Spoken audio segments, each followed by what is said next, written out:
నిన్న ఆయన వైఖరి చూస్తుంటే నాకైతే ఒకటే అనిపించింది, చిట్టినాయుడు గారికి చిప్పు దొబ్బింది అనిపించింది. ఎందుకంటే ఆయన మాటలు, ఆయన వైఖరి నిన్న అసలు ఏం మాట్లాడుతున్నారో కూడా తెలియనంత ఒక ఏదో పిచ్చి రిపోర్ట్ రిలీజ్ చేసినాడు నిన్న. ఇవన్నీ బీఆర్ఎస్ హయాంలో విడుదల చేసిన అదానికి ఇచ్చిన ప్రాజెక్టులు అంటాడు. అరే ఎంత మూర్ఖత్వం అంటే, దీనికి నాకు ఏం చెప్పాలో కూడా అర్థం కావట్లేదు. ఎంత మూర్ఖత్వం అంటే, ఇందులో నేషనల్ హైవే ప్రాజెక్టులు, జాతీయ రహదారుల ప్రాజెక్టులు బీఆర్ఎస్ ప్రభుత్వం ఇచ్చింది అంటాడు. ఈయన మొన్నటిదాకా ఎంపీగా పనిచేసిండు. జాతీయ రహదారుల ప్రాజెక్టులు రాష్ట్ర ప్రభుత్వం ఇస్తుందండి ఎక్కడన్నా? మరి గడ్కరీ గారు ఇక్కడ పనిచేస్తుండా, అక్కడ పనిచేస్తుండా? ఈయన మొన్నటిదాకా అక్కడున్నాడా, ఇక్కడున్నాడా? అసలు ఈ రోజు ఎక్కడున్నాడు?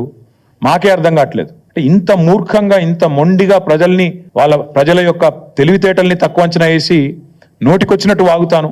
మంత్రిత్వ శాఖ జాతీయ ఉపరితల రవాణా అంటే నేషనల్ సర్ఫేస్ ట్రాన్స్పోర్ట్, గడ్కరీ గారు మంత్రి. ఆయన డిపార్ట్మెంట్ టెండర్లు పిలిచి అందులో అదానికి దేశమంతా వర్కులు వచ్చినాయి, ఈడొచ్చినాయి. అది మాకంట కడతానంటే ప్రజలు పిచ్చి వాళ్ళు కాదు. ఇవాళ మా జర్నలిస్టు మిత్రులకు కూడా అన్ని తెలుసు. ఏదో నువ్వు చెప్తున్నావు కాబట్టి వింటున్నారు, కానీ నిజానికైతే అప్పుడే ప్రశ్నించాలా మీరు కూడా. సార్ అవి జాతీయ రహదారులు కదా అని అడగలేదు ఎవరు, కాబట్టి ఇప్పుడు నేను చెప్తున్నా. రెండవది రక్షణ శాఖకు సంబంధించి అసలు మాకు చాలా ఆశ్చర్యంగా ఉంది. రక్షణ శాఖ రాష్ట్ర ప్రభుత్వ ఆధీనంలో ఉంటుందండి.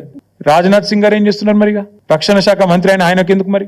ఎంత మూర్ఖత్వం అంటే, మాట్లాడితే కనీసం కొద్దిగా సోయి లేదు, ఏమి లేదు. ఇంకోటి 750 kV ట్రాన్స్మిషన్ లైన్ ప్రాజెక్టు, ఇది కూడా మాది కాదు, సెంట్రల్ గ్రిడ్ ఇది. అరే ఇవన్నీ గింత పిచ్చిగా, గింత మూర్ఖత్వంగా, గింత అవగాహన రాహిత్యంతో ముఖ్యమంత్రి మాట్లాడితే ఆయన ఏమనాలా? చిప్పు దొబ్బిందనపోతే నేను దయచేసి మీడియా మిత్రులను కూడా కోరుతా ఉన్నా, ఏది పడితే అది ముఖ్యమంత్రి నోట్లోంచి రాగానే అవేం భగవద్గీత అయిపోదు, అందులోకి వచ్చేటి అని శ్లోకాలు అయిపోవు. ఆయన మాట్లాడే దానిలో కూడా సరుకుందా, సబ్జెక్ట్ ఉందా, లేకపోతే అంతా బబరాజమానం భజగోవిందమా అడగాలి కదా. మనం కూడా అక్కడ కూర్చున్న వాళ్ళం ఎదురుగా జర్నలిస్టులుగా డెఫినెట్ గా ఆయన నిలదీయాలి.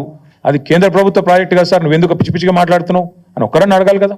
అయితే ఇంకా ఆశ్చర్యం, ఇంకా చాలా ఆయన మాట్లాడుతూ ఉంటే డ్రై పోర్ట్ కూడా కేంద్ర రాష్ట్ర ప్రభుత్వాల సంయుక్త ఆధ్వర్యంలో చేసేది, దానికి కూడా కేంద్ర ప్రభుత్వం అనుమతి ఇవ్వాలి.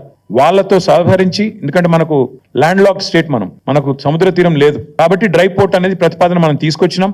దానికి కూడా కేంద్ర ప్రభుత్వంతో ఇంకా సంప్రదింపులు చేస్తానే ఉన్నాం. ఎవరికి ఏమి ఇవ్వలేదు, అది కూడా ఇచ్చినట్టుగా చూపెట్టినాడు. ఇంకా విచిత్రం, ఇక సారు ఇదివరకు కూడా లక్ష్మయ్య సార్ కూడా ఐటీ మినిస్టర్ గా పనిచేసినారు, వారికి తెలుసు. పాపం చిట్టినాయుడికి ఏమో తెలియదు. ఎవడని చెప్తింటాడా అంటే వినడు, అదో పెద్ద బాధ. ఆయన ఎంత మూర్ఖుడు అంటే, మేము కేసీఆర్ గారి ప్రభుత్వంలో రెండు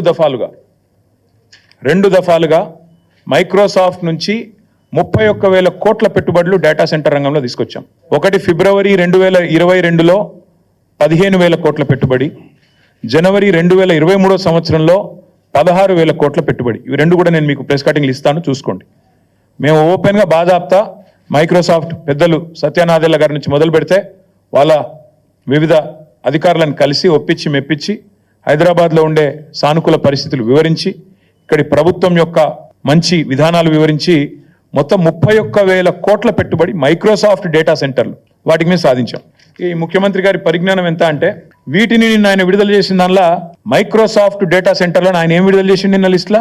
అదాని డేటా సెంటర్. ఇక ముఖ్యమంత్రి గారు ఎట్లాంటోడంటే, ఈయన పాపం ఈయనకు తెలియదు.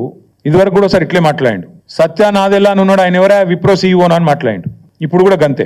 మైక్రోసాఫ్ట్ డేటా సెంటర్ పెట్టుబడిని ఆనాడు కేసీఆర్ ప్రభుత్వం 31,000 కోట్లు సాధిస్తే అవగాహన లేకుండా, ఇప్పుడు మాట్లాడేటప్పుడు కనీసం అధికారులు చెప్పేదన్న వినాలి కదా. నువ్వు ముఖ్యమంత్రివి, నువ్వు తప్పు మాట్లాడితే రాష్ట్ర గౌరవం మంటగలుస్తుంది.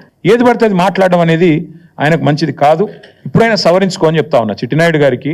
ఇప్పుడైనా సవరించుకోండి. 31,000 కోట్ల పెట్టుబడి రాష్ట్రానికి వచ్చింది. నా జేబులకు పోలే, కేసీఆర్ గారి జేబులకు పోలే, రాష్ట్రానికి వచ్చింది. రాష్ట్ర సంపద పెంచే అంశం, రాష్ట్రానికి మంచి జరిగే అంశం.